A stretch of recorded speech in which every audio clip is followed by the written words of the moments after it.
Bismillahirrahmanirrahim. Bismillahirrahmanirrahim. Assalamualaikum warahmatullahi wabarakatuh. Innal hamdalillah nahmaduhu wa nasta'inuhu wa nastaghfiruhu wa natubu ilaihi wa na'udzu billahi min syururi anfusina wa min sayyiati a'malina. May yahdihillahu fala mudhillalah wa may yudlil fala hadiyalah.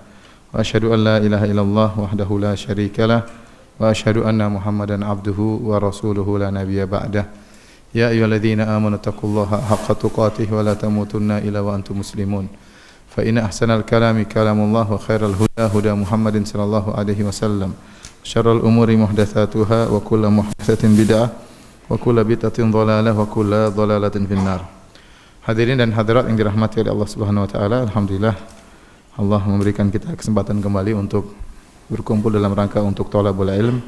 Semoga pertemuan kita diberkahi dan dicatat sebagai amalan kebajikan di sisi Allah Subhanahu wa taala. Salawat dan salam tercurahkan selalu kepada suri tauladan kita, junjungan kita, pemberi syafaat kita, Nabi Muhammad sallallahu alaihi wasallam, dan juga kepada keluarganya serta seluruh sahabat beliau tanpa terkecuali. Kita masuk pada bab yang berikutnya, bab yang ke-9. Bab man tabarraka bi syajaratin aw hajarin aw wa nahwihima. Bab tentang barang siapa yang mencari keberkahan dengan pohon atau batu atau yang semisal keduanya. Mencari keberkahan dengan pohon atau batu atau yang semisal keduanya. Para hadirin dan hadirat yang dirahmati Allah Subhanahu wa taala, ya.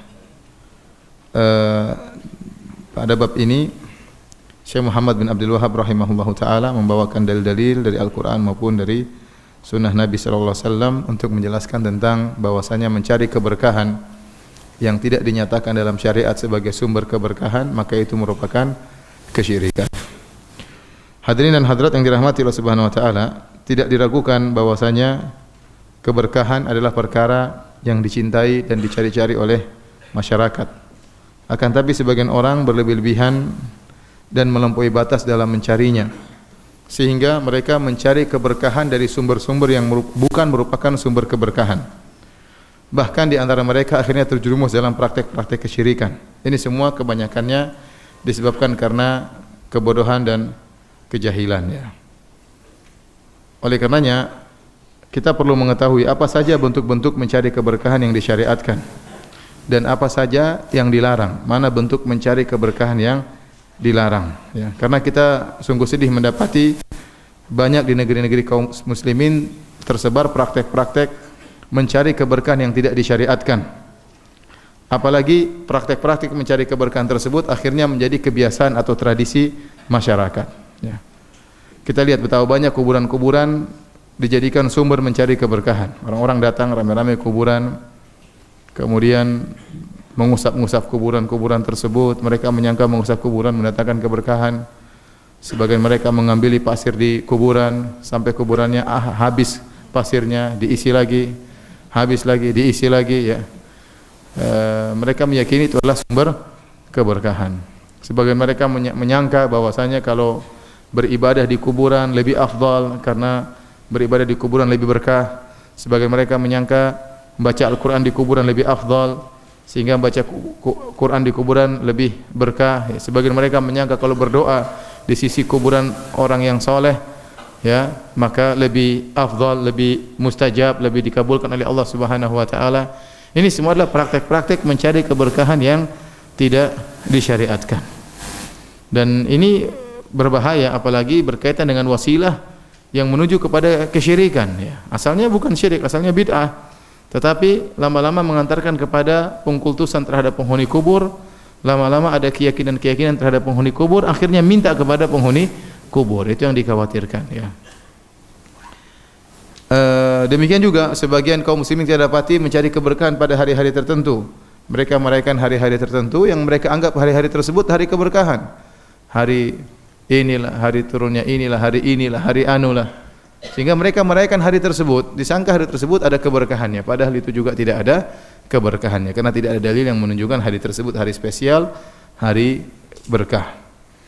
Baik, agar kita mudah memahami permasalahan yang berkaitan dengan masalah tabarruk. Tabarruk artinya mencari keberkahan. maka ada beberapa perkara yang harus kita perhatikan ya. Yang pertama, makna dari tabarruk.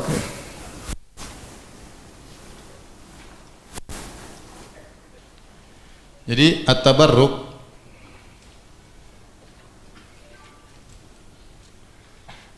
artinya sama dengan mencari keberkahan.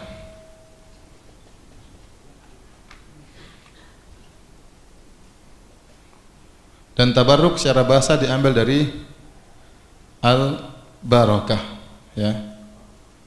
Al-barakah artinya keberkahan. Dan al-barakah itu secara bahasa kata ahli lughah menunjukkan kepada dua makna, yaitu al-kathrah dan al-sabat, yaitu banyak dan menetap. Makanya dikatakan barakal ibilu ya buruku ya burukan. Misalnya kalimat barakal ibil artinya onta menderam. Onta kalau pas turunkan lututnya namanya apa? Buruk. Dalam bahasa Arab artinya apa? Buruk. Makanya Rasulullah SAW melarang seorang turun tatkala salat seperti burukul ibil, seperti turunnya onta ya. Tidak boleh, sehingga kemudian timbul khilaf di kalangan para ulama apa maksudnya seorang turun tatkala hendak sujud tidak boleh seperti burukul ibil. Jadi ibil onta itu begitu ya. Kalau antum melihat onta biasanya onta jatuhnya kaki satu dulu baru kemudian apa? Dua-duanya. Jadi lututnya lebih dahulu apa? Jatuh ya. Sehingga sebagian ulama berpendapat bahwasanya yang dilarang tidak boleh lutut lebih dahulu. Karena kalau kita turun ke bawah lutut terlebih dahulu maka seperti apa? Seperti onta. Kalau gitu yang turun kedua tangan terlebih dahulu. Sebagian lagi menafsirkan tidak, justru sebaliknya. Onta itu punya kaki 4. Nah, dua kaki depannya itu seperti tangan. Dianggap seperti apa? Tangan. Maka kalau kita jatuh tangan dulu seperti onta, karena bagian depan itu ibarat seperti kedua tangan. Kalau gitu, kalau turun lutut terlebih dahulu ya. Paham?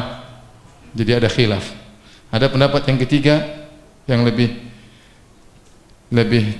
tengah mengatakan bahwasanya yang dilarang adalah tergesa-gesa seperti onta, menimbulkan bunyi, mengganggu apa namanya? Mengganggu sholat. Maka kalau turun apakah dengan tangan dulu atau dengan lutut dulu, yang penting pelan-pelan, jangan loncat seperti apa? Onta ya. Saya lebih cenderung yang ketiga ya. Baik. Burukul ibil, kalau ibil sudah menderam ya berarti dia menetap. Ini ada makna apa? Menetap. Ya. Kemudian diambil juga dari kalimat al-birkah ya. Al-birkah itu semacam danau ya. Danau semacam apa? Tempat air atau kumpulan air.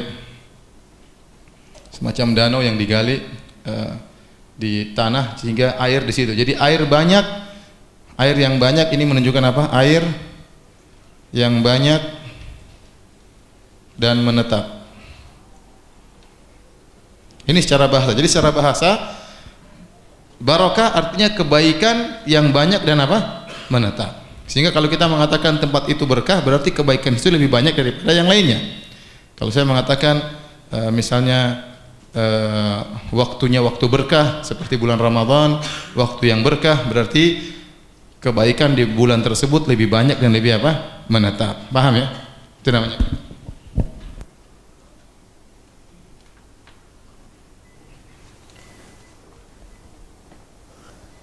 Taib. Ini pertama makna dari bahasa, maksudnya berkah itu apa? Mencari keberkahan yang banyak yang menetap. Sehingga kalau kita mengatakan tempat itu berkah, berarti lebih baik daripada tempat-tempat yang lain, karena kebaikannya lebih banyak dan lebih menetap. Yang kedua yang perlu kita ketahui mengenai masalah tabarruk, bahwasanya keberkahan seluruhnya berada di tangan Allah Subhanahu wa taala. Seluruh keberkahan Allah yang punya. Tidak ada yang bisa menimbulkan keberkahan kecuali Sang Pencipta Allah Subhanahu wa taala. Dalilnya dalam surat Ali Imran ayat 26 Allah Subhanahu wa taala berfirman, "Biyadikal khair, innaka ala kulli syai'in qadir." Sungguhnya di tanganmu lah segala kebaikan dan engkau sungguhnya maha kuasa atas segala sesuatu. Ya. Sudah kita sebutkan bahwasanya al-berkah, al-barakah maksudnya apa? Kebaikan. Kebaikan yang banyak. Dan tatkala Allah mengatakan biyadikal khair, di tanganmu lah segala kebaikan, di tangan Allah segala kebaikan, berarti keberkahan semuanya di tangan Allah Subhanahu wa taala. Ya. Oleh karenanya At-Tabari berkata, biyadikal khair ay kullu dzalika biyadika wa ilaik. Artinya seluruh kebaikan itu di tanganmu dan hanya kembali kepada engkau. La yaqdiru ala dzalika ahad, tidak seorang pun yang mampu mendatangkan kebaikan. Li'annaka ala kulli syai'in qadir, karena engkau maha kuasa atas segala sesuatu. Duna sa'iri khalqik, adapun makhlukmu seluruhnya tidak ada yang berkuasa. Wa duna man ittakhadhahu al-musyrikuna min ahli kitab wal ummiyin min al-arab ilahan wa rabban ya'budunahu min dunik. Demikian juga tidak ada keberkahan dari sembahan-sembahan kaum musyrikin, ya, baik disembah oleh orang Arab ataupun selain Arab. Mereka menyembah selain Allah Subhanahu wa taala. Semua tidak ada yang bisa mendatangkan kebaikan. Kal Masih wal Andad, seperti Isa yang disembah atau sembahan-sembahan selain Allah yang disembah sebagai Rabb, semuanya tidak bisa mendatangkan kebaikan. Yang mendatangkan kebaikan semuanya siapa? Allah Subhanahu wa taala. Berarti keberkahan adalah hak istimewa Allah, tidak ada yang bisa mendatangkan kebaikan kecuali Allah Subhanahu wa taala. Karena kata Allah biyadika al khair, ya. Ya. Yang kita tahu takdimul al-khabar alal mubtada, ya. Ini menunjukkan pembatasan. Harusnya al khair biyadika. Asalnya begitu, al khairu biyadika. Bahwasanya kebaikan di tanganmu ya Allah, tapi didahulukan biyadika al khair. Artinya hanya di tanganmu lah ya Allah seluruh kebaikan. Berarti yang berhak menentukan ini berkah atau tidak hanya Allah Subhanahu wa taala. Di antara dalil akan hal ini Allah berfirman, "Wa ma bikum min ni'matin faminallah." Nikmat apa saja yang ada pada diri kalian seluruhnya dari Allah Subhanahu wa taala. Dan nikmat adalah keberkahan. Ya. Seluruh nikmat termasuk dari keberkahan adalah di tangan Allah Subhanahu wa taala dan dari Allah Subhanahu wa taala. Kemudian kata Allah Subhanahu wa taala lagi, "Qul innal fadla bi yadillahi yu'tihi may yasha." Katakanlah bahwasanya segala karunia adalah di tangan Allah, Allah berikan kepada siapa yang Allah kehendaki. Wallahu wasi'un alim. Allah Maha luas dan Allah Maha berilmu. Maka jika seluruh kebaikan, kenikmatan, karunia dan anugerah di dunia dan akhirat, ya, yang ada pada para hamba semuanya adalah milik Allah Subhanahu wa taala, maka demikian juga keberkahan. Saya ulangi, kalau kebaikan, kenikmatan, anugerah, karunia semuanya di tangan Allah Subhanahu wa taala, berarti keberkahan juga di tangan Allah Subhanahu wa taala. Karenanya Allah mensifati dirinya dengan tabaraka. Tabaraka dalam Al-Qur'an banyak sekali. Allah mengatakan tabarakallahu ahsanul khaliqin. Tabaraka, maha tabarak, ya. Kemudian juga misalnya tabarakalladzi biyadihil mulk. Tabarak, maha suci Allah. Allah mensifati dirinya dengan tabarak. Tabarakalladzi nazzalal furqan ala 'abdihi liyakuna lil alamin nadhira. Maha suci Allah yang telah menurunkan Al-Qur'an kepada hambanya. Allah mensifati dirinya dengan tabarak, tabarak, tabarak. Apa maknanya tabarak? Al-Azhari berkata, ya, yaitu Allah maha berkah. Tabaraka tafa'ala minal barakah, kata Az-Zajjaj. Al-Azhari menukil dari Az-Zajjaj, ahlu lughah, pakar bahasa. Tabaraka adalah timbangan tafa'ala dari al-barakah, al-berkah, dari keberkahan.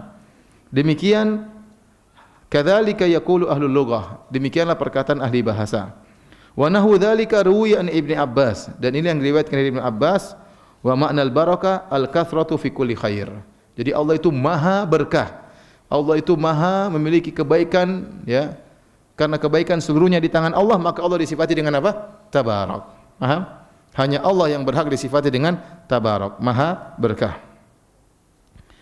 Oleh karenanya segala keberkahan dari Allah. Contoh seperti dalam surat Hud, kata Allah, "Qila ya Nuh bita bisalamin minna wa barakatin alaik." Dikatakan, wahai Nuh, turunlah engkau, ya, atau mendarat, berlabuhlah engkau, atau bersandarlah kapalmu, ya, dengan penuh keselamatan dari kami dan keberkahan dari kami kepada engkau. Allah menyebutkan keberkahan dari Allah. Seperti juga dalam ayat yang lain, juga dalam surat Hud, Allah berkata, ya, Qalu ata'jabina min amrillah. Apakah engkau heran dengan keputusan Allah Subhanahu wa taala? Itu tatkala malaikat datang kepada Nabi Ibrahim dan mengabarkan kepada Sarah yang sudah tua bahwasanya dia akan punya anak namanya Ishak, dan Ishak akan punya anak namanya Yakub.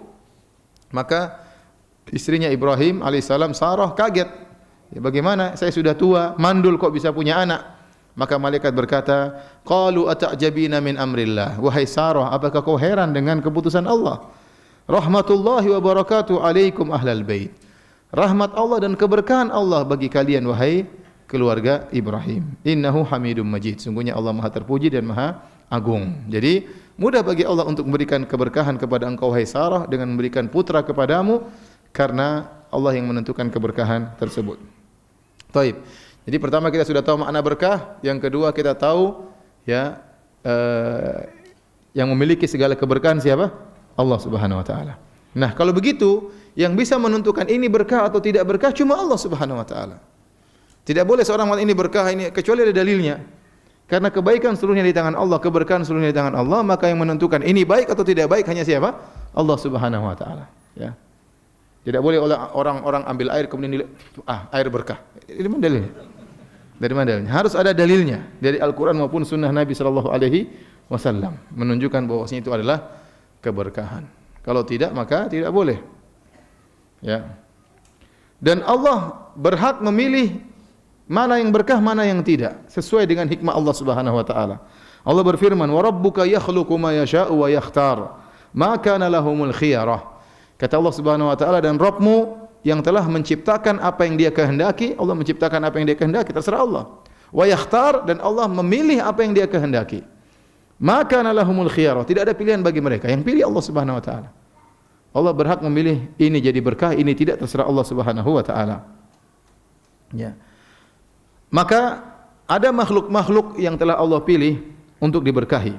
Baik zat yang berkah, ada tempat-tempat yang Allah pilih yang berkah, ada waktu-waktu khusus yang Allah menjadikan waktu-waktu tersebut berkah, ya.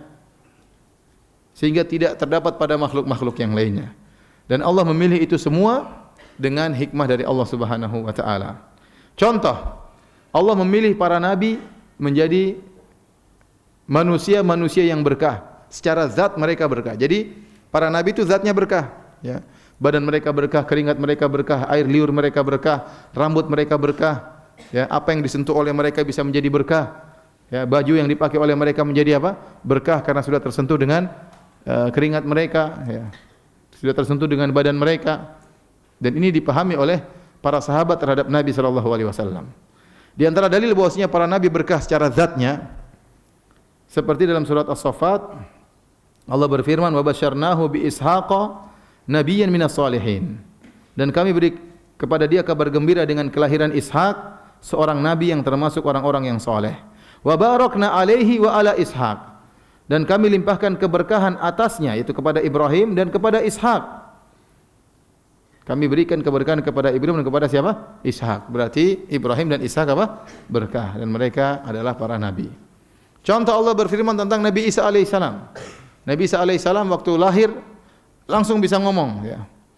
Kemudian diajak ngomong oleh orang-orang kaumnya waktu mereka menuduh ibunya Maryam melakukan zina. Maka kata Allah, fa asyarat ilaih. Maka Maryam mengatakan, tanya saja kepada anak saya, sambil kasih isyarat. Qalu kaifa nukallimu man kana fil mahdi sabiyya. Kata mereka, bagaimana kita bisa ngomong dengan anak yang masih digendong? Tiba-tiba Nabi Isa berkata, qala inni abdullah ataniyal kitaba wa ja'alani nabiyya wa ja'alani mubarakan aina ma kuntu. Kata Nabi Isa, sungguhnya aku adalah hamba Allah. Allah telah mengangkat aku menjadi seorang nabi. Allah memberikan aku Injil, wa ja'alani mubarakan aina ma kuntu, dan Allah menjadikan aku berkah dimanapun aku berada. Oleh karenanya para nabi secara zat berkah, ya. Demikian juga misalnya kisah Nabi Yusuf alaihissalam, ya. Idhabu biqamisi hadza.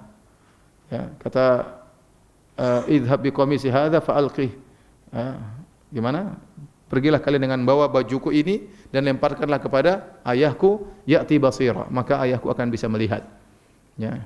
Jadi waktu Yakub bersedih dengan hilangnya Nabi Yusuf alaihissalam, maka Nabi Yusuf hanya mengirimkan bajunya, baju yang telah dia pakai, suruh lemparkan kepada bapaknya, maka bapaknya bisa melihat kembali. Kenapa? Ada keberkahan, keberkahan keringat Nabi Yusuf, ya, bau Nabi Yusuf yang ada di bajunya tersebut. Jadi para nabi badan mereka berkah. Insyaallah akan kita jelaskan selain lebih panjang lebar. Baik. Demikian juga di atas kehendak Allah Subhanahu wa taala, Allah menjadikan sebagian tempat berkah. Kalau tadi zat jadi berkah, nabi jadi berkah, demikian juga sebagian tempat berkah seperti Mekah, Madinah, Masjidil Aqsa, tempat-tempat yang berkah. Kata Allah, "Inna awwala baitin wudi'a lin-nasi lalladzi bi Bakkah mubarakan wa hudan lil alamin." Sungguhnya rumah yang pertama kali dibangun untuk tempat beribadat manusia ialah Baitullah di Mekah, mubarakan, yang penuh dengan keberkahan, wa hudan lil alamin. Jadi kota Mekah itu berkah. Kemudian Allah juga berfirman tentang Masjidil Aqsa. Kata Allah, Subhanalladzi asra bi 'abdihi lailan minal masjidil haram ilal masjidil aqsa alladzi barakna haulahu. Maha suci Allah yang telah memperjalankan hambanya di malam hari, yaitu Muhammad sallallahu alaihi wasallam, dari Masjidil Haram ke Masjidil Aqsa alladzi barakna haulahu, yang kami beri berkah di sekitarnya. Demikian juga Allah memuliakan sebagian waktu. Kalau tadi benda, ada juga tempat, ada waktu. Seperti Allah muliakan bulan Ramadan. Bulan Ramadan bulan yang penuh berkah. Syahrun mubarak, kata Nabi sallallahu alaihi wasallam. Atakum Ramadan, telah datang kepada kalian syahrun mubarak, bulan yang penuh dengan keberkahan. Bagaimana tidak berkah? Ya, bahwasanya setan-setan dibelenggu, pintu-pintu surga dibuka, pintu-pintu neraka ditutup, amal kebajikan dilipat gandakan, ya, pahala dilipat gandakan. Bulan tersebut penuh dengan ampunan Allah, pembebasan dari neraka jahanam, rahmat Allah Subhanahu wa taala. Berarti bulan tersebut penuh berkah. Dikatakan oleh Nabi syahrun mubarak. Kemudian Lailatul Qadar, inna anzalnahu fi lailatin mubarakatin. Sungguhnya kami telah turunkan Al-Qur'an di malam yang penuh berkah, yaitu malam Lailatul Qadar. Demikian juga misalnya 10 hari awal Dzulhijjah. Ma min ayyamin al-amalu salih fihinna ahabbu ila Allah min hadhil ashar, min hadzal ashar. Wala jihad fi sabilillah, wala jihad fi sabilillah ila rajulun kharaja bimalihi wa ahlihi thumma lam yarji' min dzalika bi syai'. Kata Nabi, tidak ada hari-hari yang amal soleh paling dicintai oleh Allah seperti beramal soleh di 10 awal hari Dzulhijjah. Kata para sahabat, tidak juga jihad fisabilillah. Kata Nabi, bahkan lebih dicintai daripada jihad fisabilillah. Amal apa saja di 10 hari pertama bulan Dzulhijjah, kecuali seorang yang keluar berjihad dengan nyawanya dan hartanya, kemudian dia kembali tanpa membawa sesuatu pun. Dia meninggal dunia, kemudian hartanya diambil oleh musuh. Jadi ini menunjukkan 10 hari pertama Dzulhijjah juga hari-hari yang berkah. Demikian juga Allah menjadikan sebagian benda berkah, seperti dalam Al-Quran hujan. Allah jadikan hujan berkah. Wa nazzalna minas sama'i ma'an mubarakan, dan kami turunkan dari langit air yang penuh berkah. Kemudian juga makanan sahur. Kata Allah, kata Nabi sallallahu alaihi wasallam, tasahharu fa inna fis sahuri barakah. Makan sahurlah, sungguhnya dalam makan sahur itu ada keberkahan. Zam-zam, innaha mubarakun, innaha ta'amu tu'min wa shifa'u suqmin, dalam Sahih Muslim. Kata Nabi sallallahu alaihi wasallam, sungguhnya air Zam-zam adalah air yang penuh berkah. Sungguhnya air Zam-zam ini bisa mengenyangkan dan bisa menyembuhkan penyakit. Kapan Nabi ucapkan tersebut? Tatkala Nabi menemui Abu Dzar radhiyallahu anhu yang sudah bersembunyi di Masjidil Haram selama sebulan, ingin bertemu dengan Nabi. Qadarullah setelah sebulan baru ketemu dengan Nabi. Nabi waktu lihat badannya dalam perutnya kelihatan gemuk, ada lipatan. Nabi bertanya, "Apa yang kau makan selama sebulan di Masjidil Haram?" Kata dia, "Saya tidak makan dan minum kecuali air Zam-zam." Ya. Maka Nabi mengatakan, "Innaha mubarakun." Sungguhnya air Zam-zam air yang berkah, bisa mengenyangkan dan bisa menyembuhkan penyakit. Dan dalil yang paling tegas akan hal ini adalah Sarah. Sarah waktu Hajar waktu berada di Mekah, Hajar tidak punya makanan dan minuman kecuali air Zam-zam. Tapi setelah dia minum air Zam-zam, dia bisa menyusui Ismail alaihi salam. Berarti air Zam-zam bisa mengenyangkan dan juga bisa menyembuhkan apa? Penyakit. Maka seorang harus yakin akan hal ini. Ini dalil bahwasanya air Zam-zam berkah. Demikian juga korma ajwa. Ya. Kata Nabi sallallahu alaihi wasallam, "Man tasabbaha kulla yawmin sab'ata maratin ajwa lam yadurruhu fi dzalikal yawm summun wala sihrun." Barang siapa yang di pagi hari makan korma ajwa 7 butir, maka dia pada hari itu tidak akan terkena sihir dan tidak akan terkena racun, ya. Ingat ya. Korma ya, bukan tahu isi 7 butir ya. Korma. Korma 7 butir ya, maka tidak akan terkena sihir dan tidak akan terkena racun, ya. Kemudian di antara zat yang berkah, contohnya seperti zaitun. Wa tini wa zaitun. Allah bersumpah dengan zaitun. Kemudian Allah sebutkan surat Nur, kata Allah Subhanahu wa taala, ya, min syajaratin mubarakatin zaitunatin la syarqiyatin wala gharbiyah, yaitu dari pohon yang berkah, pohon zaitun. Ini dalil bahwasanya pohon zaitun berkah, ya. Dan luar biasa zaitun yang berkah. Buahnya bermanfaat, minyaknya bermanfaat. Banyak yang bermanfaat dari buah zaitun. Kemudian juga pohon korma pohon yang berkah. Kata Nabi SAW, alam taro kaifa daraballahu mathalan kalimatan tayyibatan ka syajaratin tayyibatin asluha thabitun wa far'uha fis sama'. Tidakkah engkau lihat bagaimana Allah beri perumpamaan tentang kalimat yang baik, yaitu kalimat la ilaha illallah, seperti sebuah pohon yang baik pula, yang akarnya kokoh dan cabangnya ke atas, menjulang ke atas. Tu'ti ukulaha kullahinin bi'izni rabbiha. Yang pohon tersebut memberikan hasilnya setiap saat dengan izin Rabbnya. Maka sebagian ulama mengatakan, sebagian salah mengatakan, seperti tafsiran Anas bin Malik, Ibnu Abbas, Masruq, Ikrimah dan Dhahak, demikian juga Qatadah, maksudnya adalah pohon korma, pohon berkah tersebut. Karena pohon korma memberikan hasilnya setiap saat. Korma, kalau sudah jadi korma bisa disimpan sampai tahun depan, kapan saja orang makan bisa. Apalagi zaman sekarang, zaman dulu aja tidak ada freezer, bisa korma itu bertahan sampai setahun. Kapan saja dimakan boleh. Dan dia setiap saat mengeluarkan hasilnya dari hijau, kemudian menjadi merah, kemudian menjadi menguning, ya. Menjadi masak menjadi korma. Kalau sudah korma bisa bertahan waktu yang lama sampai musim korma berikutnya. Maka dikatakan dia memberikan buahnya setiap apa? Setiap saat.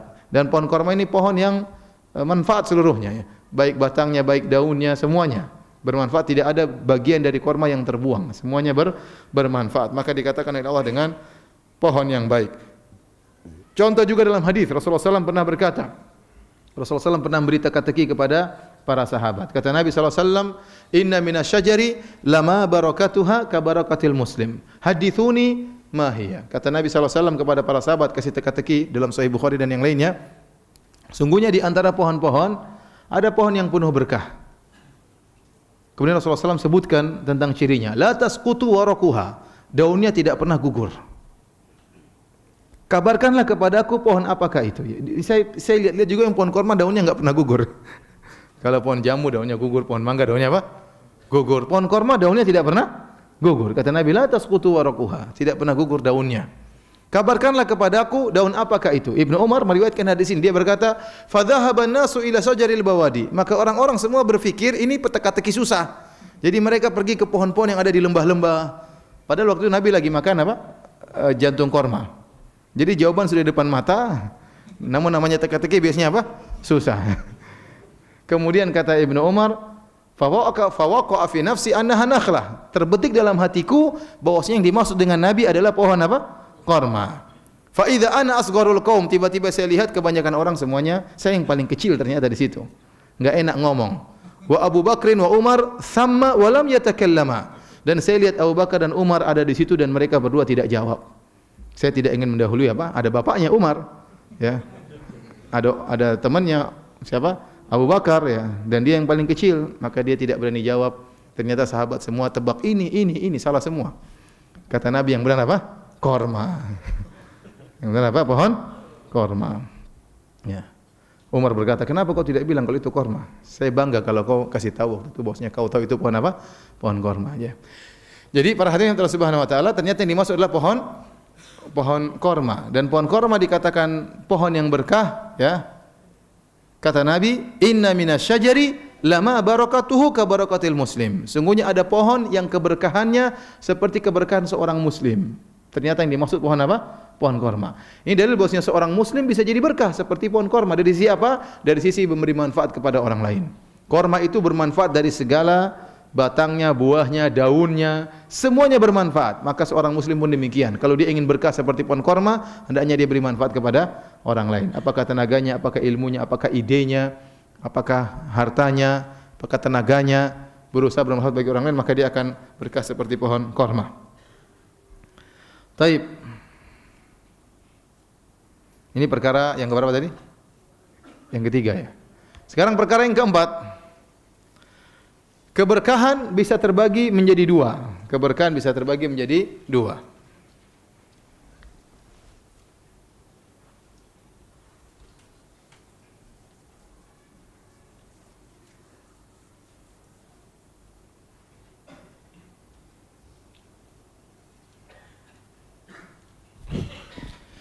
Jadi keberkahan ya bisa menjadi dua dari satu pembagian. Keberkahan duniawi, kemudian keberkahan secara agama, berkaitan dengan agama.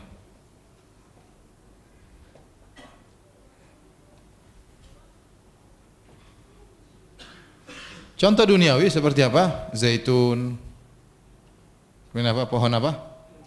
Korma. Ini semua keberkahan tapi berkaitan dengan duniawi. Yang ketiga contohnya air hujan. Ya. Ini juga apa? Berkah. Keberkaitan dengan agama. Ya, contohnya misalnya masjid, 3 masjid. Ya. Masjidil Aqsa, Masjidil Haram, Masjid Nabawi, itu keberkahannya semuanya berkaitan dengan apa? Dengan agama. Ada yang keberkahan berkaitan dengan dua-duanya kata para ulama. Duniawi dan agama. Contohnya kata mereka Al-Qur'an. Al-Qur'an. Karena Al-Qur'an itu obat, baik obat hati maupun obat apa? Badan. Jadi keberkahannya berkaitan dengan duniawi, berkaitan juga dengan apa? Ukhrawi, dengan agama. Seorang baca Al-Qur'an, wa nunazzilu minal Qur'ani ma huwa syifaa'un. Dan kami turunkan Al-Qur'an yang merupakan obat. Kata para ulama, obat di sini umum, mencakup obat penyakit hati maupun penyakit badan. Oleh karenanya orang kalau baca Al-Qur'an dia akan tenang. Dan orang kalau berpenyakit bisa disembuhkan dengan ruqyah. Ruqyah itu bukan hanya untuk mengobati yang kemasukan jin, tidak harus. Ruqyah itu bukan hanya untuk mengobati penyakit orang tersihir, tersantet. Bahkan penyakit biasa pun bisa sembuh dengan apa? Ruqyah, dengan Al-Qur'an, karena Al-Qur'an adalah obat. Kalau orang sakit kemudian kita baca Al-Qur'an, mungkin badannya panas dan penyakit lain, kalau rutin dibaca bisa sembuh orang tersebut dengan ruqyah, karena Al-Qur'an adalah obat baik perkara duniawi maupun obat penyakit hati. Ya. Jadi ini contoh pembagian keberkahan. Kemudian keberkahan juga bisa dibagi menjadi dua, pembagian yang lain.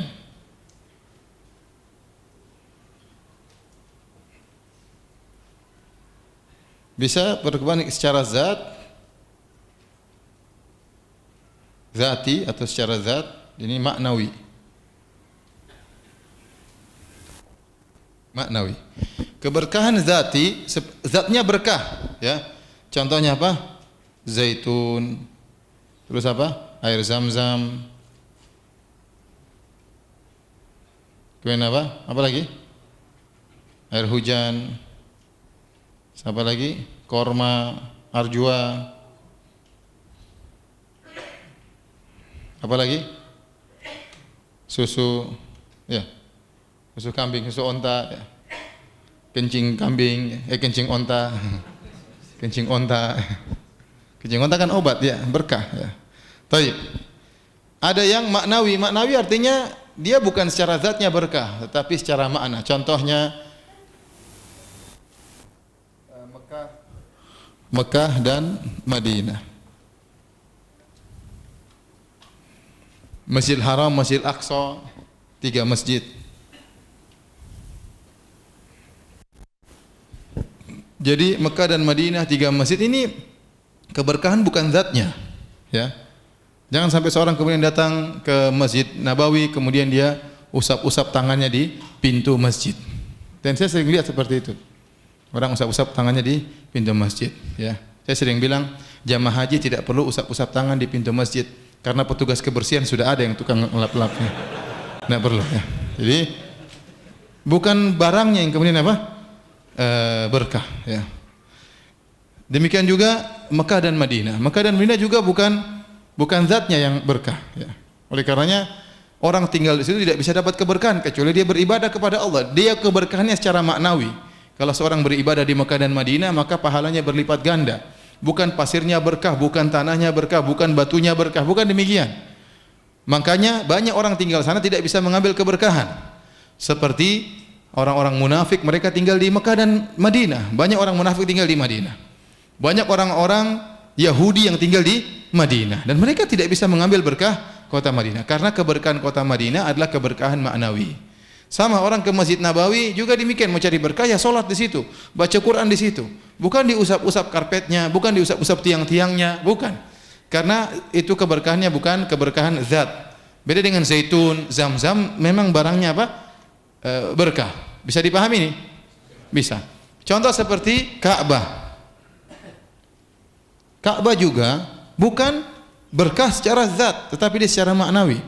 Ya, makanya dinding Ka'bah itu tidak berarti ada strom Ka'bah, tidak. Ente berdoa di situ. Apakah ente berdoa begini? Apakah ente menempelkan diri ente ke Ka'bah? Tetapi bukan ada batu-batunya yang kemudian beri apa? Strom. Ya. Oleh karenanya, batu yang paling mulia di alam semesta ini adalah batu apa? Hajar Aswad. Itu pun tidak, keberkahannya bukan secara zat, tetapi maknawi.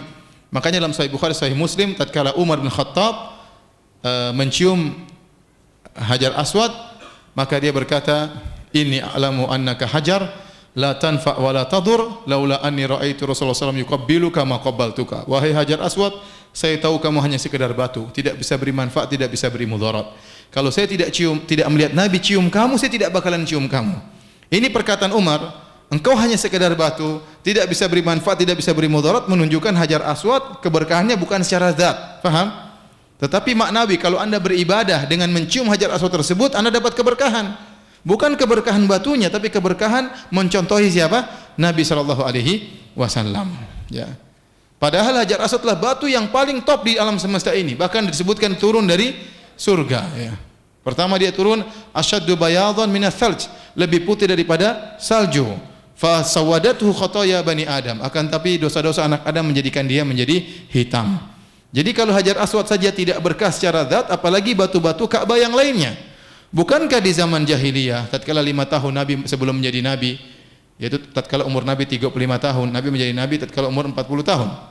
Tatkala umur Nabi 35 tahun terjadi pemugaran Ka'bah. Ka'bah sudah rusak, maka orang-orang Quraisy kemudian berkumpul untuk memugar Ka'bah. Maka batu-batunya dibuangin. Diganti dengan batu-batu yang baru, ya. Kalau batu-batunya berkah secara zat ya jangan dibuang, disimpan ya. Tapi mereka buang, mereka ganti dengan batu yang baru. Maka saya katakan kalau Hajar Aswad saja tidak berkah secara zat, tidak bisa beri manfaat dan mudarat, apalagi batu-batu Ka'bah yang lainnya. Kalau Hajar Aswad saja tidak bisa beri manfaat, tidak bisa beri mudarat, apalagi batu akik ya. Apalagi batu apa lagi? Batu yang lain. Apa yang? Siapa yang pakar cincin di sini? Selain batu akik, batu apa lagi? Hah? Beginjal? Ponari, terus apa lagi? Hah? Batu ponari, terus batu apa lagi? Hah? Batu giok, batu apa lagi? Ya. Batu baterai. Jadi para hadirin, antum harus bedakan maknawi maupun apa? Zati.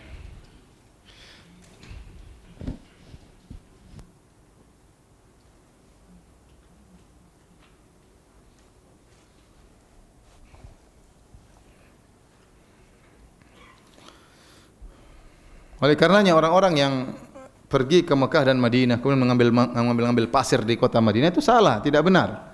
Itu adalah kesalahan.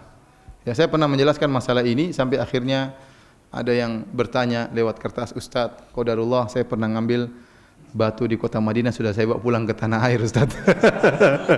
Apakah saya harus mengembalikannya? Ya udah bawa pulang aja, hak milik, enggak apa-apa. Tapi jangan kemudian diyakini ada apa? Keberkahannya. Karena keberkahannya bukan secara zat tapi secara apa? Maknawi, secara maknawi.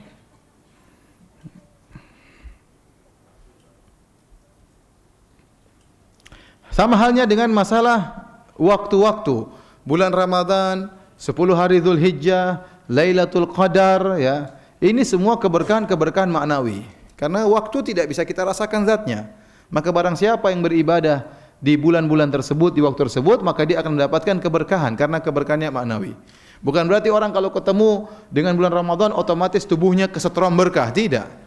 Bulan Ramadan ini dialami oleh banyak orang, orang-orang kafir di Eropa, di barat, ya semua juga mendapati bulan Ramadan. Semua di alam semesta ini merasakan bulan Ramadan. Tetapi yang bisa mengambil keberkahannya adalah orang-orang yang beribadah. Berarti keberkahannya adalah keberkahan apa? Maknawi. Bisa dipahami ya? Seperti itu. Bukan keberkahan secara zat. Taib, pembahasan berikutnya, di antara keberkahan secara zat adalah keberkahan jasad Nabi sallallahu alaihi wasallam. Jasad Nabi dan jasad para nabi-nabi yang lainnya. Keberkahannya adalah secara zat, bukan maknawi. Zatnya benar-benar berkah. Dan terlalu banyak dalil yang menunjukkan bahwa tubuh Nabi penuh dengan keberkahan. Rambut beliau berkah, liur beliau berkah, tubuh beliau berkah, yang pernah dipakai oleh beliau menjadi berkah, baju, rida, tongkat beliau, semua yang pernah dipegang oleh beliau menjadi apa? Berkah. Karena tubuh beliau memang berkah. Oleh karena Nabi SAW sengaja waktu beliau berhaji, kemudian beliau mencukur rambut, beliau cukur bagian sebelah kanan, beliau panggil sahabat suruh bagi-bagikan kepada para sahabat rambut beliau. Ya, kemudian beliau cukur lagi sebelah kiri, suruh bagi-bagi kepada para sahabat. Berarti suruh disimpan. Dan rambut itu berarti berkah. Oleh karenanya kalau tidak salah zaman Ummu Salamah ada orang yang sakit, rambut Nabi dikasih tuangkan air kemudian diminumkan sebagai apa? Obat. Karena rambut Nabi adalah berkah. Contoh air liur Nabi adalah berkah. Nabi SAW kalau buang ludah, para sahabat memperebutkan ludah beliau sallallahu alaihi wasallam. Ya. Kenapa? Karena liur beliau seluruhnya adalah berkah ya. Oleh karenanya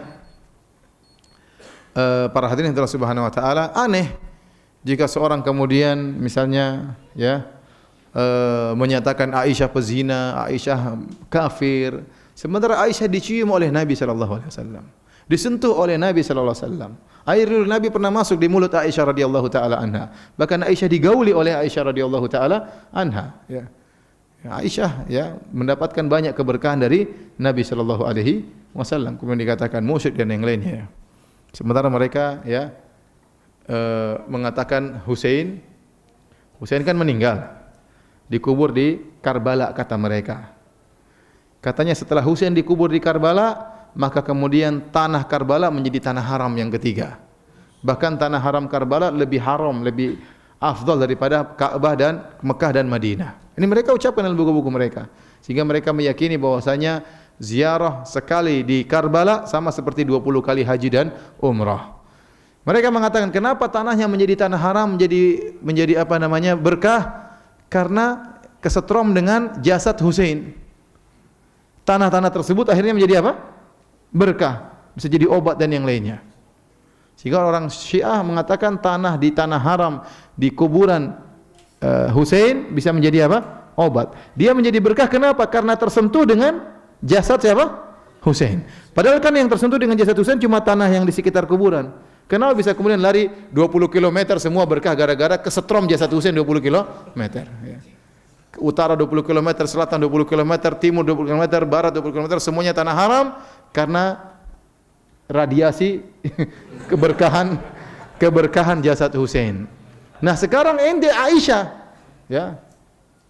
Ini sentuh langsung dengan Nabi sallallahu alaihi wasallam, dicium langsung dengan Nabi, dipeluk oleh Nabi sallallahu alaihi wasallam, digauli oleh Nabi sallallahu alaihi wasallam, tidak jadi berkah. Sementara ini Husain, coba kalau 1 meter dari kuburan Husain sudah tidak kena ini, cuma kena radiasi. Sudah berkah. Nabi sallallahu alaihi wasallam bukan radiasi lagi, meluk Aisyah. Kenapa ente tidak mengatakan tubuh Aisyah menjadi berkah? Ya.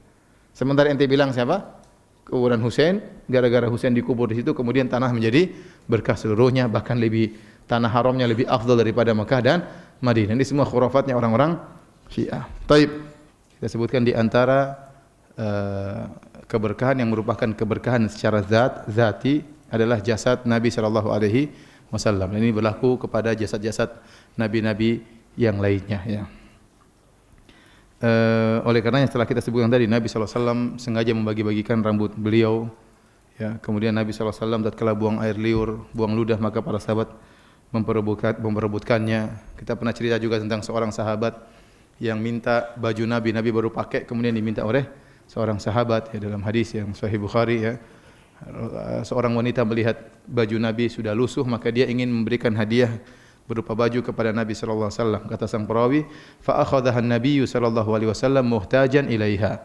Maka Nabi pun mengambil hadiah tersebut, baju tersebut karena lagi butuh dengan baju tersebut ya. Maka Nabi sallallahu alaihi wasallam pakai baju tadi. Barulah saja Nabi pakai baju, tiba-tiba ada sahabat datang, "Ya Rasulullah, ma ahsana hadza." Ya Rasulullah, betapa bagus bajumu. Uksuniha, ya Rasulullah, berikan bajumu kepadaku ya. Maka Rasulullah SAW pun memberikan baju tersebut kepada sahabat. Dan Nabi tidak marah sama sekali, Ya, padahal itu baju baru bagi Nabi sallallahu alaihi wasallam, baru dipakai langsung diminta. Dan Nabi tidak marah ya. Kalau kita mungkin kita marah, kamu itu enggak tahu diri, ustaz kok. Ustaznya harus dikasih baju, malah bajunya diminta. Tapi Nabi tidak marah sama sekali, tidak menunjukkan wajah cemberut sama sekali, dan itu akhlak menakjubkan dari Nabi. Ya. Kalau kita mungkin, kamu gimana sih? Malah ustaz malah diminta-mintain. Nabi SAW kasih baju tersebut, maka waktu Nabi pergi, para sahabat yang lain pun marah sama sahabat ini. Mereka berkata, ya, betapa pintar engkau, kau tahu Nabi tidak pernah menolak permintaan seorang pun, terus kau minta baju ya pasti dikasih. Ya, memang dia sengaja ya, dia mengatakan, saya bukan apa la ali ukaffanu fiha, saya berharap saya bisa dikafankan dengan baju tersebut. Dan benar, fakanat kafanahu, akhirnya baju tersebut benar-benar menjadi kain kafan orang ini. Jadi maksudnya sahabat ini ngerti baju yang sudah terkena keringat Nabi itu berkah, makanya dia minta baju tersebut, dan Nabi berikan. Dia meminta baju tersebut dalam rangka mencari berkah. Taib. Namun ini hanya khusus kepada para nabi, tidak dikiaskan kepada orang-orang selain para nabi. Oleh karenanya Nabi SAW saja yang diperlakukan demikian oleh para sahabat. Adapun setelah Nabi tidak ada para sahabat yang memperlakukan di antara mereka seperti ini, tidak ada. Oleh karenanya tidak ada orang-orang yang datang kepada Abu Bakar kemudian mencari berkah dari tubuh Abu Bakar. Kalau Abu Bakar buang ludah tidak ada yang perebutkan, ya. Kemudian tidak ada yang minta bekas guntingan rambut Abu Bakar, tidak pernah. Demikian juga Umar, demikian juga Utsman, demikian juga Ali bin Abi Thalib radhiyallahu taala anhu, dan juga para sahabat yang lainnya. Tidak ada mereka membagi-bagikan rambut, membagikan air liur dan yang lainnya, tidak ada. Ya. Ini menunjukkan bahwasanya para sahabat memahami ini hanyalah khusus buat siapa? Nabi sallallahu alaihi wasallam. Demikian pun setelah itu para tabi'in yang bertemu dengan sahabat, tidak ada di antara mereka yang memperlakukan para sahabat seperti perlakuan para sahabat terhadap Nabi. Ya, karena mereka tahu para sahabat jasad mereka tidak berkah secara zat, ya. Itu hanya khusus buat Nabi sallallahu alaihi wasallam, ya. Padahal kita tahu para tabi'in mengagungkan para sahabat. Ya, tapi mereka tidak pernah mencari keberkahan dari jasad para sahabat, ya. Nah, kalau para sahabat yang sudah dijamin masuk surga seperti Abu Bakar, Umar, Utsman dan Ali dan sahabat yang lainnya sudah dijamin masuk surga, tidak bisa dikiaskan disamakan dengan Nabi sallallahu alaihi wasallam, bagaimana lagi dengan orang-orang zaman sekarang? Ya. Maka tidak ada antum datang ke kiai kemudian minta rambutnya, jangan. Ya. Kemudian antum misalnya mengambil air bekas minumnya gara-gara ada air liurnya di situ, bekas bibirnya. Ya, ini meskipun saya katakan ada sebagian ulama berpendapat bahwasanya bekas minum ulama berkah, namun ini pendapat yang tidak benar. Pendapat yang benar bahwasanya keberkahan semuanya, badan, air liur, rambut, ya, keringat, itu cuma khusus kepada siapa? Nabi sallallahu alaihi wasallam. Kalau seandainya orang-orang soleh di zaman sekarang bisa dikiaskan dengan Nabi sallallahu alaihi wasallam, maka jangan berlaku hanya pada bekas airnya saja. Ya, berlaku juga kepada yang lainnya, rambut mereka juga diambil, ya, keringat mereka juga di baju mereka juga diambil, ya, karena mau dikiaskan dengan Nabi sallallahu alaihi wasallam. Namun saya lihat prakteknya kebanyakan orang hanya mengambil apa? Bekas air minum.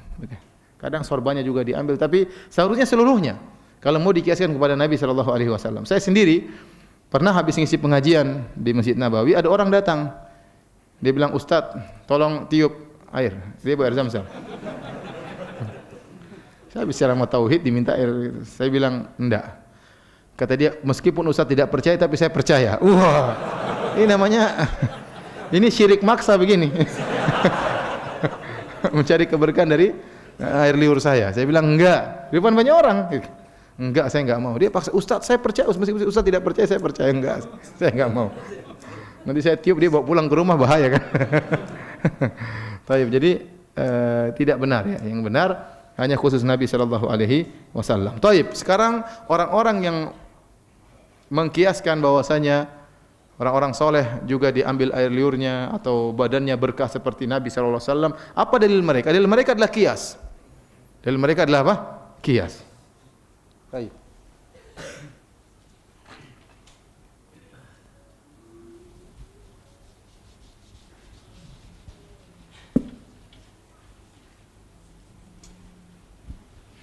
Saya sampaikan ya,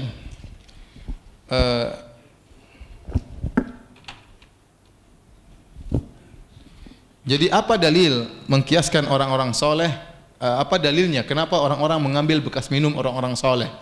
Dalilnya dikiaskan dengan siapa? Nabi Shallallahu Alaihi Wasallam. Jadi kita tahu dalil, ya, ada diantaranya Al-Quran. Ini sumber hukum, ya, sumber hukum Islam, yaitu atau dalil. Al-Quran, kemudian apa? Al-Hadis, kemudian Al-Ijma', kemudian apa? Al-Qiyas. Qiyas ini tidak diperlukan kecuali kalau darurat, ternyata tidak ada dalilnya sama sekali, baru membutuhkan apa? Qiyas. Nah, qiyas ini ada disebut dengan rukun qiyas. Rukun qiyas diantaranya al-maqis, kemudian al-maqis alaih,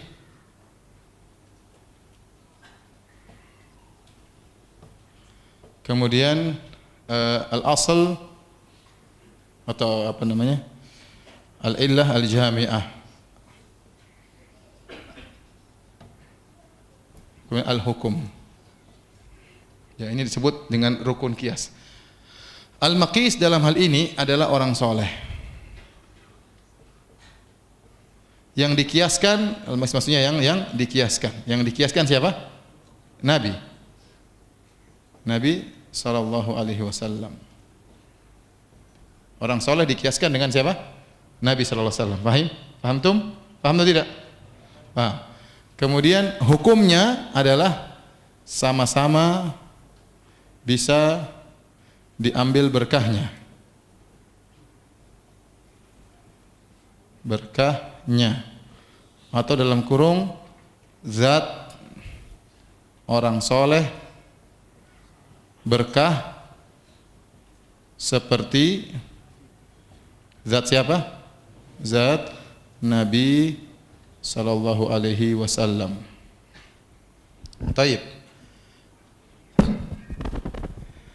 Apa yang menyebabkan kita mengkiaskan orang soleh dengan Nabi sallallahu alaihi wasallam? Harusnya ada namanya al-illah al-jami'ah, kesamaan. Al-illah jami'ah artinya apa? Kesamaan yang ada pada keduanya. Sebab kesamaan atau kesamaan sebab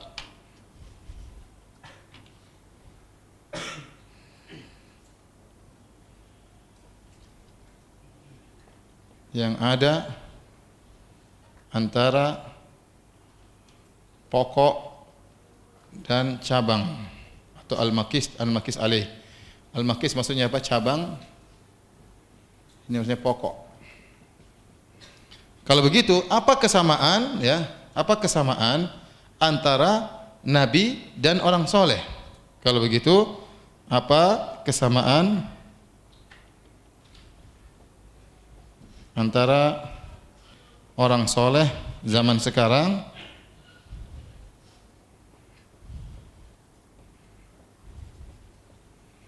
dengan Nabi sallallahu alaihi wasallam? Apa kesamaannya? Kenapa harus dikiaskan? Kenapa harus dikiaskan? Contoh sederhana seperti saya katakan, beras ada zakatnya. Meskipun di zaman Nabi tidak ada beras, tetapi di zaman Nabi yang ditarik beras, contohnya korma. Korma ada zakatnya. Nah, kita mengkiaskan beras dengan korma. Jadi korma adalah asal, beras adalah apa? Cabang. Hukumnya sama-sama dikeluarkan zakat. Kenapa hukumnya sama-sama dikeluarkan zakat? Beras kok dikeluarkan zakat seperti korma? Karena ada illah jami'ah, kesamaan sebab, yaitu sama-sama makanan pokok, ya, sama-sama juga bisa disimpan dan sama-sama bisa ditimbang atau ditakar. Paham? Jadi itulah yang menyebabkan akhirnya kita mengatakan beras juga kena zakat. Kita mengatakan beras juga kena zakat. Kenapa? Karena beras dengan korma mirip dari tiga hal. Di antaranya sama-sama makanan apa? Pokok. Yang kedua sama-sama bisa muddakhar, bisa disimpan. Dan yang ketiga bisa ditimbang atau ditakar, ya. Baik, kita lanjutkan. Kalau begitu hukumnya sama. Sebagaimana korma bisa harus dikeluarkan zakat, maka beras juga harus dikeluarkan zakat. Pahami, ini namanya kias. Harus ada sebab yang sama. Nah, kita berbicara tentang sekarang masalah antara Nabi dan orang soleh. Yang jadi pokok siapa? Nabi Shallallahu Alaihi Wasallam. Bisa diambil berkah dari tubuhnya. Yang dikiaskan siapa? Orang soleh. Ini cabang berarti. Hukumnya sama-sama bisa diambil berkah dari zatnya. Ya. Air liurnya. Harusnya secara keseluruhan kalau Nabi bisa diambil berkahnya dari rambutnya, liurnya, badannya, keringatnya, maka harusnya demikian juga orang soleh. Harusnya demikian. Harusnya juga demikian. Rambutnya, jenggotnya, semuanya ya. Nah, apa kesamaan yang buat orang soleh bisa dianalogikan, bisa dikiaskan dengan Nabi SAW? Timbul pertanyaan. Jawaban mereka apa? Apa ilah jami'ah? Jawabannya adalah kesolehan. Paham? Kenapa orang soleh bisa diambil berkah zatnya? Karena dia juga soleh. Karena ada sifat kesolehannya. Sebagaimana Nabi soleh, dia juga apa? Soleh. Nah, kita bilang kesolehan. Kalau maksud anda kesolehan orang soleh zaman sekarang seperti Nabi, maka enggak mungkin. Jangankan orang soleh zaman sekarang, Abu Bakar yang masuk surga, dijamin masuk surga, tidak sama solehnya seperti apa? Nabi SAW. Ya. Bahkan dalam riwayat lau wuzina imanu Abi Bakrin ma'a imanil ummah la rajiha imanu Abi Bakrin, perkataan sebagian salaf. Seandainya imannya Abu Bakar ditimbang dibandingkan dengan imannya umat, lebih berat imannya Abu Bakar. Abu Bakar yang luar biasa, yang berinfak dengan seluruh hartanya. Nabi tidak larang. Umar baru berinfak setengah hartanya, Abu Bakar dengan seluruh apa? Hartanya. Kenapa? Imannya kuat. Dia beriman, dia berinfak dengan seluruh hartanya. Rasulullah SAW bertanya, "Ma abqaita li ahlik?" Apa yang kau sisakan buat keluargamu? Kata Abu Bakar, "Abqaituhumullah wa rasulah." Aku sisakan bagi mereka Allah dan Rasulnya. Semua dia infakkan. Jadi kalau antum ingin ikut Abu Bakar, antum pulang, antum cek apa namanya? ATM, cek. Oh, 2 miliar. Saya ingin seperti Abu Bakar. Ustaz Firanda. Ini pinnya ini. Itu mirip Abu Bakar radhiyallahu taala anhu. Ya. Sementara sahabat ingin berinfak, Rasulullah larang kebanyakan. Rasulullah SAW sisakan buat keluargamu. Abu Bakar tidak. Kenapa? Karena Rasulullah tahu Abu Bakar imannya sangat apa? Sangat tinggi. Beberapa waktu yang lalu saya pernah ditanya, "Ustaz, saya sudah berinfak." Setelah saya cek-cek, saya menyesal Ustaz, kebanyakan. Jadi kadang orang lagi semangat infak seluruhnya, habis itu pulang, aduh, uang enggak ada, menyesal dia. Tapi Abu Bakar radhiyallahu anhu imannya sangat apa? Tinggi. Abu Bakar yang imannya sangat tinggi tidak bisa dikiaskan dengan Nabi. Tidak ada seorang pun mengambil rambut Abu Bakar. Enggak ada seorang pun mengambil air liur Abu Bakar, padahal dijamin masuk surga. Tidak seorang pun mengambil baju Abu Bakar. Tidak ada. Mereka hanya lakukan kepada Nabi SAW. Nah, bagaimana ini orang-orang soleh zaman sekarang? Mau disamakan kesolehannya? Mau disamakan kesolehan orang zaman sekarang dengan Nabi? Uang kesolehan Abu Bakar saja tidak bisa disamakan dengan Nabi. Yang kata sebagian salaf, iman Abu Bakar kalau ditimbang dengan imannya umat masih lebih berat imannya Abu Bakar. Nah, Abu Bakar itu salah satu kebaikan dari jutaan kebaikan Nabi Muhammad SAW. Paham? Abu Bakar satu kebaikan dari jutaan kebaikan Rasulullah SAW. Kalau begitu, kalau yang dimaksud dengan taraf kesolehan, kesolehan ada dua. Ada yang disebut dengan taraf kesolehan, ada yang disebut dengan akar kesolehan. Kalau yang dimaksud dengan taraf kesolehan jelas salah, tidak mungkin Nabi kesolehannya disamakan dengan orang lain. Paham? Tapi kalau maksudnya akar kesolehan, maka benar. Oh, maksud kami mengkiaskan orang soleh dengan Nabi adalah bukan dari taraf kesolehan, tapi dari apa? Akar kesolehan. Nah, kalau akar kesolehan, semua kita punya akar kesolehan. Paham? Ente punya la ilaha illallah tidak? Berarti ente punya akar kesolehan. Kalau begitu, liur ente juga berkah dong. Rambut ente juga berkah. Paham? Besok saya bisa bagi-bagi air liur. Jadi yang benar, masalah berkah zat cuma zat siapa? Nabi SAW. Itu yang meskipun saya katakan sebagian ulama yang mengatakan zatnya orang soleh berkah, tapi itu pendapat yang tidak kuat kalau kita berbicara secara apa? Dalil. Kalau tidak salah itu pendapat Imam Nawawi rahimahullahu taala. Tapi meskipun itu pendapat Nawawi, Imam Nawawi tidak luput dari kesalahan ya. Pendapat yang benar yang zatnya berkah cuma siapa? Nabi sallallahu alaihi wasallam dan tidak bisa dikiaskan seorang pun kepada Rasulullah sallallahu alaihi wasallam.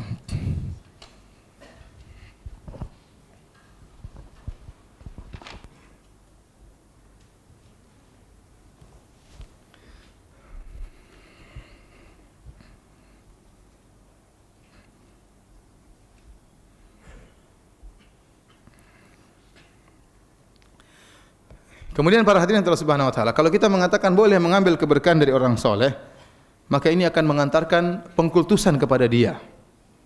Lama-lama akhirnya bisa diibadahi, dikhawatirkan. Ya, badannya orang, coba bayangkan antum ada orang ceramah ribut-ributin semua. Dibilang silakan. Tuh semua. Kalau dia kemudian sengaja begitu kan orang akhirnya nanti apa? Jadi mengkultuskan dia. Kalau Nabi buang ludah orang rebutin, Nabi sengaja rambutnya dibagi karena Nabi memang zatnya apa? Berkah. Kalau orang soleh kemudian bagi-bagi keringat, bagi-bagi orang lama-lama bisa apa namanya? Saya pernah nerjemah seorang syekh, kita pergi ke kemah-kemah jemaah haji Indonesia. Saya itu masih muda, ya. Dia ceramah, saya terjemahkan. Begitu selesai terjemahan ceramah, orang-orang datang semua pegang-pegang apa? Tangannya. Dia bilang, ya ilaha illallah, saya hanyalah hamba Allah, pakai bahasa Arab, nggak ada yang paham, tambah dia anu. Innama ana abdun, katanya, saya ini hanyalah hamba, direbut-rebut tambah parah katanya. Jadi ya, taib. Kemudian yang berikutnya juga, jadi ini membuka pintu-pintu orang-orang yang awam tidak paham, menyangka orang ini punya kelebihan tertentu, nanti lama-lama bisa khawatirnya disembah dan yang lainnya. Yang berikutnya kalau kita buka pintu ini khawatir juga timbul ujub dan pada diri orang soleh tersebut. Ini saya katakan meskipun ada pendapat yang mengatakan bahwasanya orang soleh dikiaskan dengan Nabi, saya katakan pendapat tersebut tidak kuat. Kalau kita bicara secara apa? Secara dalil, ya, secara dalil. Sudah dicatat belum? Sudah difoto? Sudah ya. Taib. Yang benar para ulama, para orang soleh, keberkahan mereka adalah keberkahan maknawi. Mereka berkah dari ilmu mereka, ya. Mereka berkah dari nasihat mereka, mereka berkah dari majelis ilmu mereka. Keberkahan mereka secara apa? Maknawi, bukan zatnya. Contoh saya bacakan hadis Nabi SAW. Rasulullah SAW bersabda, Inna lillahi malaikatan yatufuna fi turuqi yaltamisuna ahla dzikr. Sungguhnya Allah memiliki malaikat-malaikat yang berputar-putar di jalan-jalan mencari orang-orang yang berzikir kepada Allah Subhanahu wa taala. Fa idza wajadu qauman yadhkuruna Allah tanadau. Kalau mereka bertemu dengan orang-orang yang sedang berzikir kepada Allah, mereka saling memanggil para malaikat.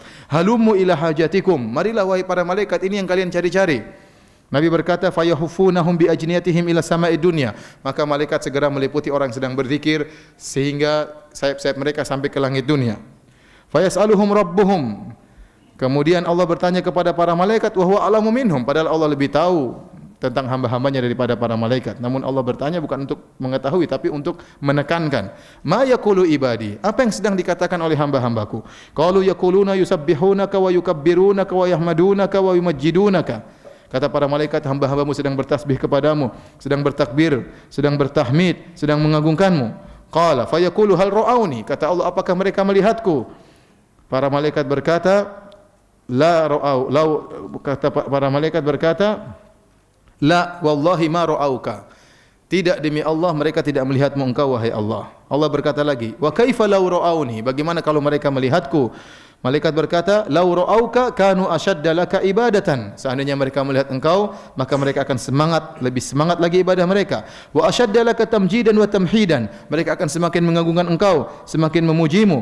Wa aktsara laka tasbihan, dan akan semakin banyak bertasbih kepadamu. Allah berkata lagi, fama yas'aluni? Apa yang mereka minta dariku? Kata para malaikat, yas'alunakal jannah. Mereka minta surga kepadamu. Hal ra'auha? Kata Allah, apakah mereka melihat surga? Kata para malaikat, hamba-hambamu tidak melihat surga demi Allah. Allah berkata, fa kaifa law annahum ra'auha? Bagaimana kalau hamba-hambaku melihat surga? Para malaikat berkata, law annahum ra'auha kanu ashadda 'alaiha hirsan. Seandainya mereka melihat surga, mereka akan lebih semangat untuk masuk surga.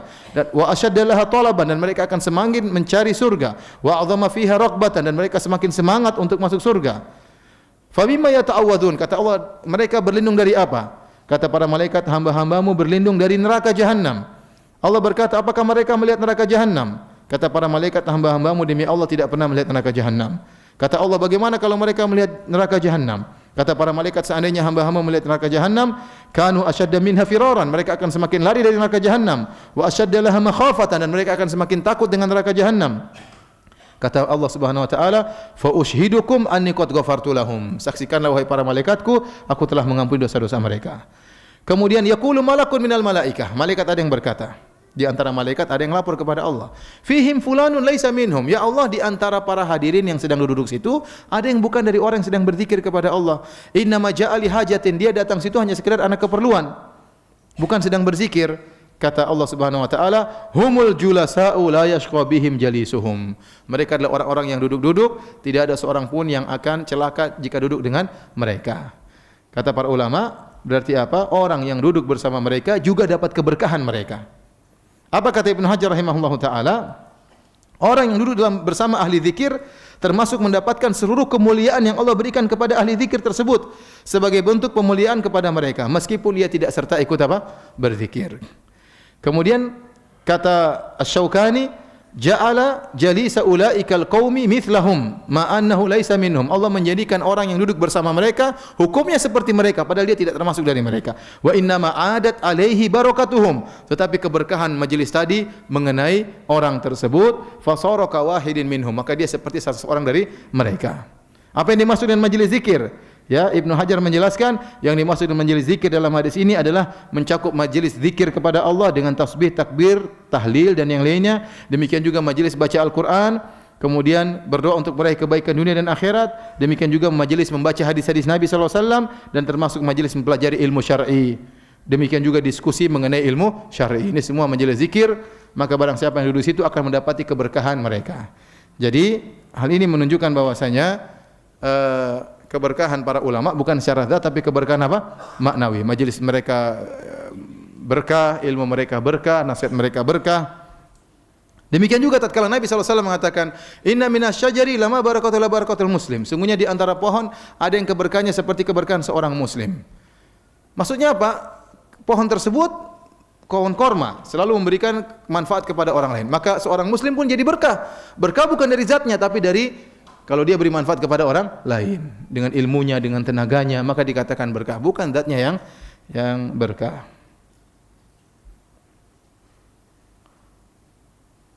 Taib. InsyaAllah kita lanjutkan lagi pada pekan depan insyaAllah di waktu yang sama. Kita masuk pada dalil yang pertama. Demikian, tidak ada tanya jawab ya. Tanya jawabnya ditunda pekan depan insyaAllah. Kita tutup dengan kafaratul majlis. Subhanakallah bihamdik asyhadu an la ilaha illa anta astaghfiruka wa atubu ilaik. Assalamualaikum warahmatullahi wabarakatuh.